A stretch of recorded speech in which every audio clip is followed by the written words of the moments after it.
Welcome to Flower ID 101. This video is actually inspired by one of my customers who recently told me she's starting to get more into flowers, but she's feeling a little overwhelmed because there's so many flowers to learn the names of and to learn to identify.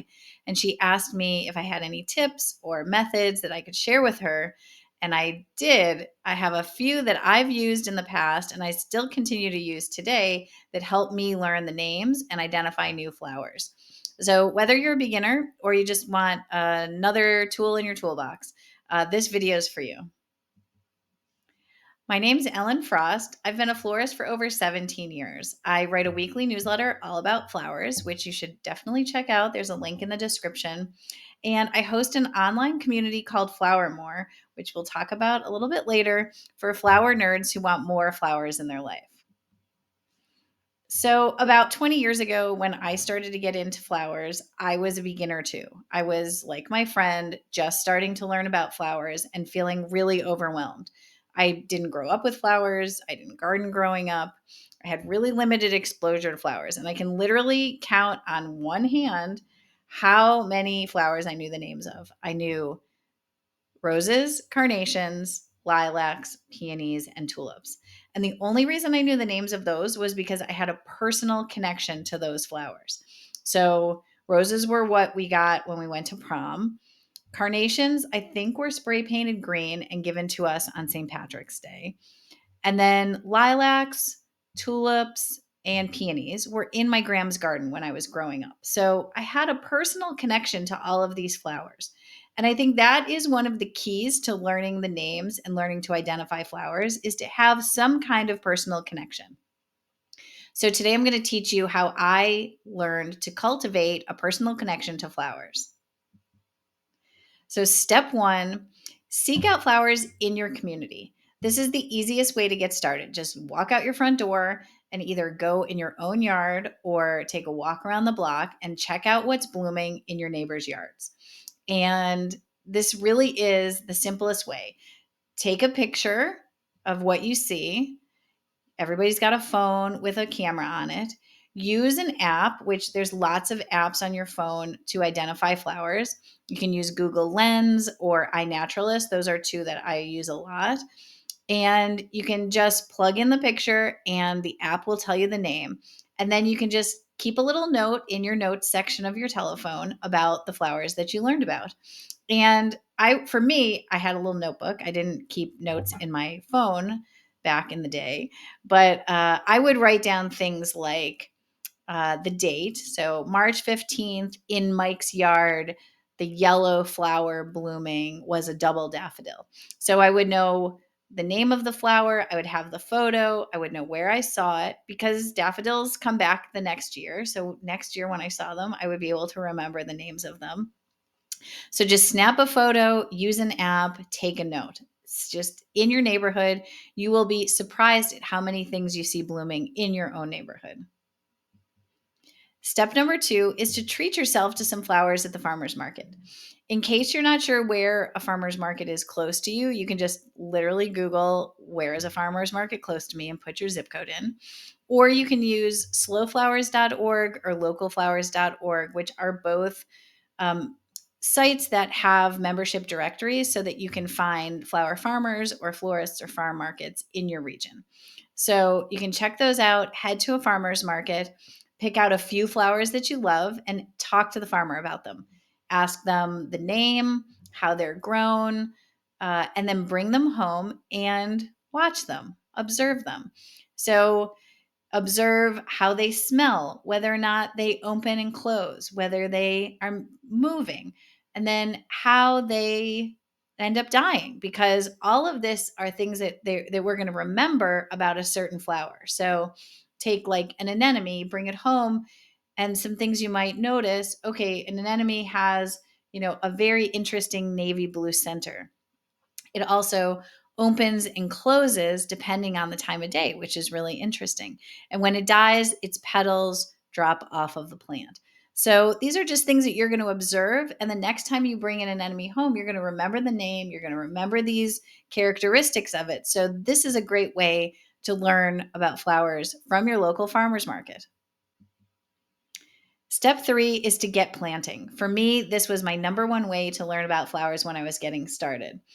So, even if you have just a small little spot to put a pot on your windowsill, or if you have a big yard where you can plant something, start planting just one flower. When I was starting out, I went to just a big box store and I bought some flower starts. And, in every flower start, there's a little tag. Maybe you've never seen them, but there's a little tag and it has the name of the flower and then how you should grow it. And so basically I just put the flower in the soil and then took that tag and put it right in the bed or in the pot with the flower. So every time I went out to water or weed or really just to check out my flowers, because that's really what I wanted to do, I would be able to connect what I was seeing with the name of the flower. And I really specifically remember my first garden here in Baltimore over 20 years ago. I grew phlox. And phlox is not a flower that I grow in my yard now. It's not a flower that I use in my flower shop. But I have such a distinct memory of phlox, what it looked like with its big, poofy pink flowers, how it always got powdery mildew when it was blooming here. Because of just connecting that little tag with its name and seeing the flower every day. So even if you only have a little spot on your porch to put a pot or on your windowsill, plant a little something which will give you a personal connection to a flower and that you'll learn the name and remember the name. Step four is to find some flower friends. So I know that when I was getting started being interested in flowers just as a hobby, I didn't really have like a ton of people to talk to about flowers because my husband, my friends, people at work, they were not really into the same stuff I was into. They were not really that interested in flowers. So I knew that I had to find some people like me who wanted to talk about flowers. So here are some ways to get connected with some new flower friends. First, you can join an online community. So I mentioned before that I host an online community called FlowerMore. It's awesome. There's a link in the notes. So if you want to check it out, we would love you to join us. It's a great way to meet other people who are learning as well and to learn together and to talk together. It's these kind of instances and these kind of communities that really ingrain learning in us, I think. You can also volunteer, maybe at a farm or a community garden. You can become a master gardener. That's what I did. I took the master gardening program here at the University of Maryland. And that was over 20 years ago. And those flower friends that I met in master gardening are still my flower friends today. I cannot speak highly enough about the master gardening program. You can also join a garden club or just start to follow and comment on social media posts from florists or farmers about flowers. They're going to be posting about flowers that they're using in design or flowers that they're growing. And so that's going to help you learn the names and to identify what flowers look like. And then lastly, go on flower adventures. I love flower adventures. I try to work them into all of my trips, all of my I really flower adventures are so much fun. So, in step 1 we said learn about what's in your close by region. This is getting outside of your comfort zone, outside of your house, outside of your neighborhood, and go check out gardens or farms when they have open farm days or botanical gardens. Or if you're going on a trip, think about maybe adding a flower adventure for one day. I did this recently when I went to Florida to visit my mom. There was a botanical gardens called Lou Gardens, which I had been wanting to go to. I had never been to. And so my mom and I went, and it was a really fun day out. It was a beautiful garden. But we also learned about camellias, which is a flower that I had heard of, but didn't really have any experience with. We didn't have them really around here. Uh, so we got to learn all about camellias. I learned that they bloom in the winter. I learned about the different types, singles, doubles. Uh, we saw how they grow, how they're on a shrub. I did not know that. So just that adventure taught me about camellias. Now, when I see them, I will know that those are camellias. I'll remember that experience of going to Lou Gardens with my mom. So if you are thinking about, heading out for a trip, try to tack on a little bit of a flower adventure. And I think you'll be really rewarded with what you learn.